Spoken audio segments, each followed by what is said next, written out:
Imagine Ian. Ian is the smartest guy in his engineering firm. He's the first one in and the last one out. But when it comes to promotions, he's always passed over. At office parties, he stands by the punch bowl, unnoticed. He feels like he's speaking a language no one else understands. He thinks the world is unfair. Then Ian finds an old, dusty book. He starts applying the golden rule of human relations. Suddenly, people start seeking him out. His boss starts asking for his opinion. His social life transforms. Ian didn't get a new degree, he got a new way of interacting. Today, we are going to learn exactly what Ian learned. Part 1, Fundamental Techniques in Handling People. Chapter 1, Don't criticize, condemn, or complain. Meet Management Mike. Mike sees a junior designer, Sarah, make a typo on a client presentation. He calls her out in front of the whole team, hoping to teach her a lesson. Sarah doesn't learn, she just becomes resentful and hides her future mistakes from Mike. Carnegie explains that human beings are creatures of emotion, not logic. When we criticize, we put people on the defensive. It wounds their pride and makes them want to strike back. Even Al Capone thought he was a public benefactor. If a mobster thinks he's a good guy, your coworkers certainly do too. Criticism is a boomerang, it always comes back to hit you. Instead of judging, try to understand why people do what they do. For the next 24 hours, go on a complaint fast. If you see something wrong, don't criticize. Find a way to help or stay silent. Chapter 2, The Big Secret of Dealing with People. Think of Busy Beth. She ignores her husband's help with the dishes but complains the one time he forgets. Her husband feels unappreciated and stops trying. Now, imagine Beth says, "I really appreciate how you handled the chores today, it gave me time to relax." He'll likely do them every night. The deepest urge in human nature is the desire to be important. We all crave sincere appreciation. This isn't flattery, which is shallow and selfish, it's finding something you truly admire in the other person and telling them. Sincere appreciation is the legal tender of human relations. Give people a sense of importance, and they will give you the world. Send a "thank you" text to someone right now for something they did weeks ago. Be specific. Chapter 3, Arouse in the other person an eager want. You want your toddler to eat spinach. You tell him it's healthy. He doesn't care.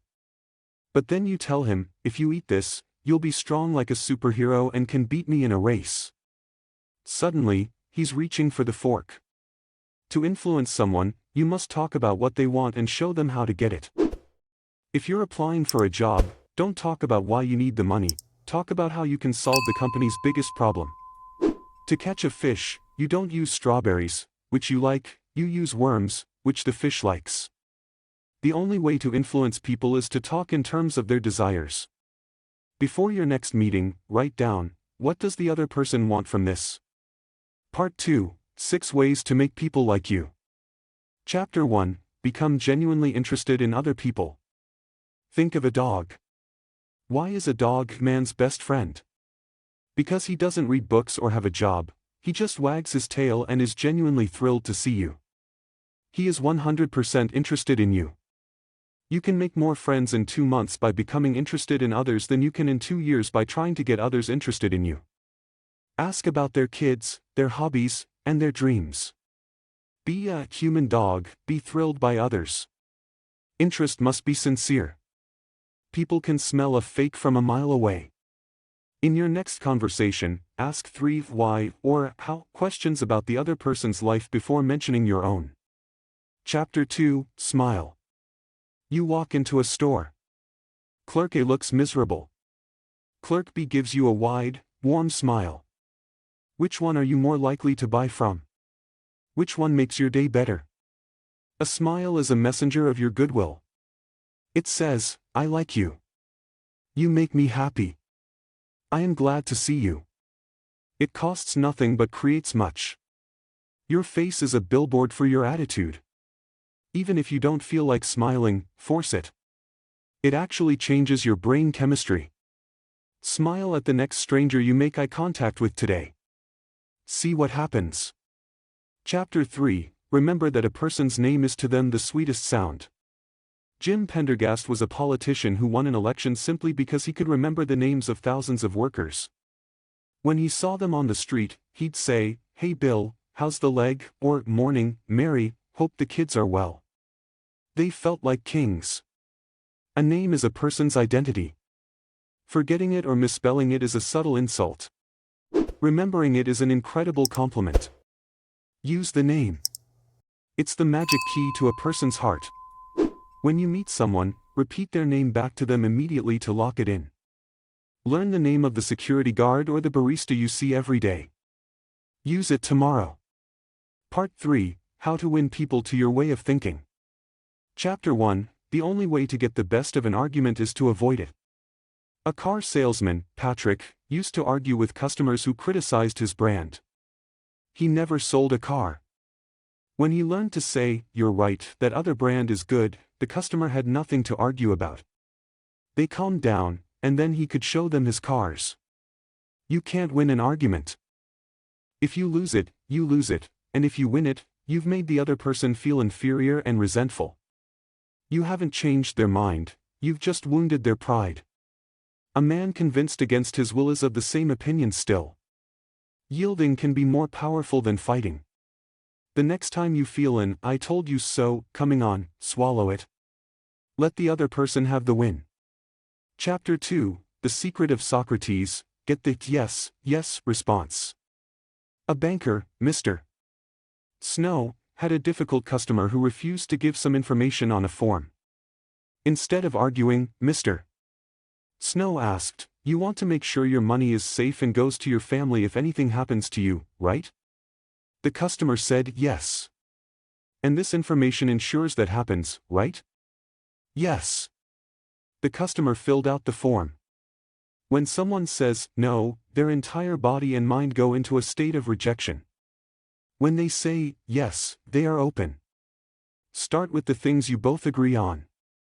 Keep your opponent from saying no at the beginning. The yes momentum is a psychological snowball. In your next negotiation, start by listing 3 things you and the other party definitely agree on. Part 4. Be a leader, how to change people without giving offense. Chapter 1. Begin with praise and honest appreciation. A dentist noticed a dental assistant wasn't cleaning the tools properly. Instead of yelling, he said, "I've noticed how wonderful you are with the patients, they really feel comfortable with you. I want to make sure our sterilization is just as high quality as your patient care." She fixed it immediately. It is always easier to listen to unpleasant things after we have heard some praise for our good points. It's like a barber lathering the face before he shaves it, it makes the process painless. Soften the blow with a compliment first. The praise must be genuine, not a sandwich for the critique. Before you give someone feedback today, find one thing they are doing exceptionally well and lead with that. Chapter 2. Call attention to people's mistakes indirectly. Charles Schwab was walking through his steel mill and saw some employees smoking right under a "no smoking" sign.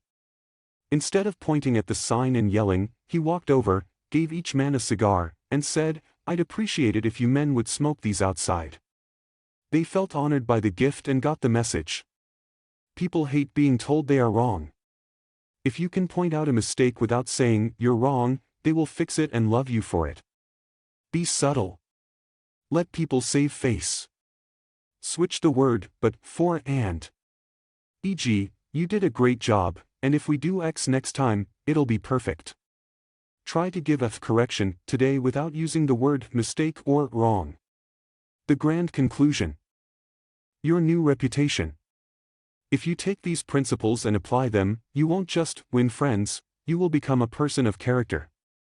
You will become someone people want to be around, want to work for, and want to support.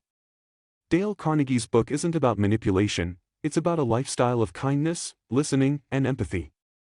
If this breakdown helped you, hit the like button and subscribe.